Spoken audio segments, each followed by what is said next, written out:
আজকে আমরা যেটা নিয়ে আলোচনা করব সেটা হচ্ছে কম্পাউন্ড ইন্টারেস্ট। কম্পাউন্ড ইন্টারেস্টে যদি বাংলা বলি তাহলে সেটা হচ্ছে চক্রবৃদ্ধি সুদ। তো চক্রবৃদ্ধি সুদ আমরা করতে যাই অনেক সময় বিভিন্ন কম্পিটিটিভ এক্সামে আমাদের চক্রবৃদ্ধি সুদের অঙ্ক একটা থেকে দুটো পড়ে, তো সেটাকে আমরা সংক্ষিপ্ত কৌশল অর্থাৎ শর্ট ট্রিকের সাহায্যে কীভাবে সমাধান করবো সেটা নিয়ে আজকে আলোচনা করব। তো আমি বোর্ডে একটা অঙ্ক নিয়ে রেখেছি, এখন এই শর্ট ট্রিকটা কীভাবে আমি বানাবো মন দিয়ে একবার দেখলেই আর জীবনে কোনোদিন ভুলবেন না। তো দেখুন, এটা আমরা একটা রেশিও মেথডে সলভ করবো কোনো উইদাউট ফর্মুলা।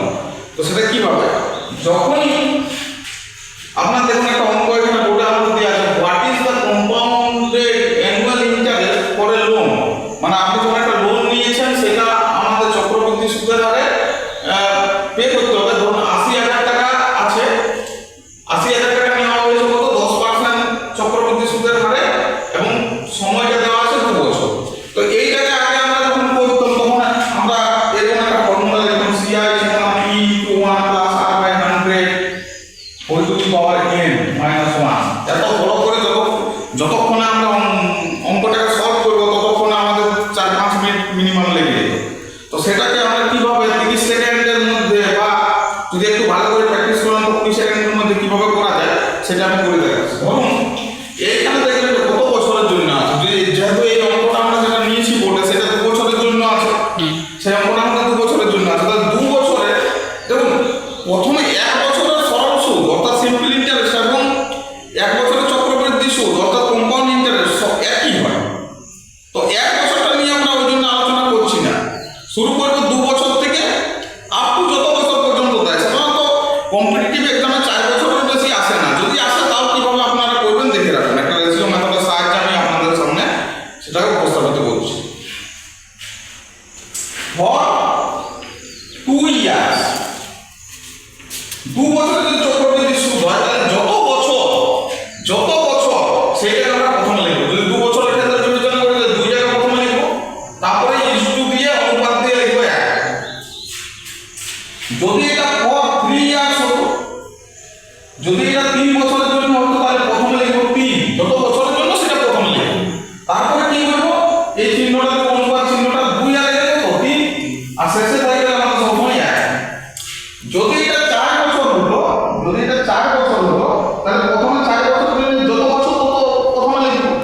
তারপরে আমি যেটা শিখালাম যেমন 2 আর 1 এখানে 3 হয়েছিল শেষে 1, তেমনি প্রথমে যত বছরের জন্য করবো সেটা প্রথমে লিখবো সেই সংখ্যাটা, শেষে লিখবো 1।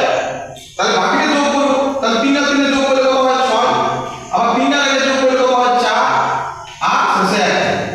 যদি এটা 5 বছরের চক্রবৃদ্ধি সুদ হতো তাহলে কি হতো, প্রথমে 5 বছরের জন্য প্রথমে লিখবো 5, তারপর আমি বললাম শেষটা 1 হবে আর মাঝেরটা সব যোগ হবে। 4 আর 6 কত 10, 6 আর 4 কত 10, 4 আর 1 কত 5 আর শেষে যেমন বললাম 1 থাকবে। যদি এটা 6 বছরের জন্য হতো তাহলে আমরা কি করতাম, ফর 6 ইয়ার কি করতাম, প্রথমে 6 বছরের জন্য প্রথমে 6, আবার বাকিগুলো যোগ করলে শেষে 1। তাহলে 6 বছরের প্রথমে 6, 10 আর 5 15, 10 আর 10 20, 10 আর 5 15, 5 আর 1 6 আর শেষে যেমন 1 থাকবে সেটা বলে দিয়েছি। তো এইভাবে রেশিওটা আপনারা স্ক্রিনশট করে নিতে পারেন অথবা খাতাতে পজ করে লিখে নিতে পারেন। যে রেশিওটা মোটামুটি 6 বছরের বেশি কোনোদিনই কম্পিটিটিভ যে কোনো কম্পিটিটিভ এক্সামে 6 বছরের বেশি কিছুতেই পড়বে না। আর যদি পড়ে থাকে আপনারা যত বছরের খুশি রেশিও আপনারা নিজেরাই বানাতে পারেন, সেটা আমি আপনাদের সামনে করে দেখালাম কীভাবে বানাতে হবে। এখন হচ্ছে আমরা তো এটা বানালাম, এটাকে এই অঙ্কটাকে আমরা সলভ করবো এই ফর্মুলাটা বাদ দিয়ে। তাহলে আমরা কি করবো দেখুন, আমরা প্রথমে লিখে নিই যে P কত আছে 80,000, ঠিক আছে। রেট অফ ইন্টারেস্ট আর কত আছে 10%, ঠিক আছে। আর কি আছে n, বছরটা কত আছে, কোন জায়গায় বছরটাকে n ধরা হয়, কোন জায়গায় বছরটাকে t ধরা হয়। তো এইটা দিয়ে আমরা 2 বছর, এই যে 2 বছর দেওয়া আছে তাহলে এই 2 বছরটা আমরা এখানে লিখে দেব 2 ইয়ার্স। এইবার আমরা যেহেতু 2 বছর তার 2 বছরের রেশিও কত পেয়েছি 2:1, তাহলে এখানে আমরা 2:1 আমরা লিখে নেব।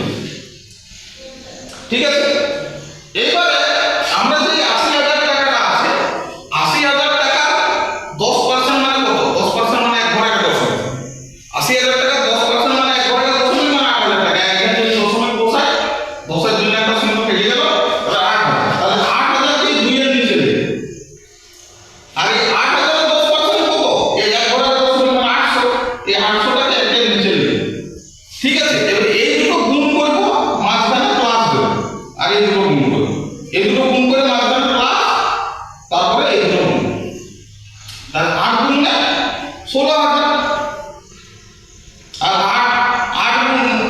800 গুণিত 1 মানে 800, তাহলে টোটাল কত হলো 16,800। তাহলে এটা হয়ে গেল আমাদের কি কম্পাউন্ড ইন্টারেস্ট। এবার যদি অঙ্কে জানতে চাই যে অ্যামাউন্ট কত, তাহলে অ্যামাউন্ট তো আমরা জানি, অ্যামাউন্ট সমান কি যে প্রিন্সিপাল প্লাস ইন্টারেস্ট। তাহলে অ্যামাউন্ট কত 80,000 প্লাস 16,800, মানে 80,996,000 টাকা হবে অ্যামাউন্ট। তাহলে আমাদের যেটা জানতে চাইছি আমরা সেটাই করব। যদি আমাদের জানতে চাই যে আমাদের শুধু কম্পাউন্ড ইন্টারেস্টটা কত, তাহলে কি বলবো 16,800। তাহলে এইভাবে আমরা এটা আমি শেখাচ্ছি বলে মনে হলো যে একটু সময় লাগবে, এটা যখন আপনারা নিজেরা প্র্যাকটিস করবেন এটা 10 সেকেন্ড বা মুখে মুখেও করে দেওয়া যায়। তো আজকের ভিডিও এই পর্যন্ত। এই ধরনের ইনফরমেটিভ ভিডিও যদি আপনারা প্রতি মুহূর্তে প্রত্যেকদিন পেতে চান তাহলে প্লিজ চ্যানেলটা সাবস্ক্রাইব করবেন এবং পাশে থাকা বেল আইকনটা প্রেস করে দিবেন যাতে আমার সমস্ত ভিডিও আপনাদের কাছে গিয়ে সবার প্রথম পৌঁছায়। ধন্যবাদ।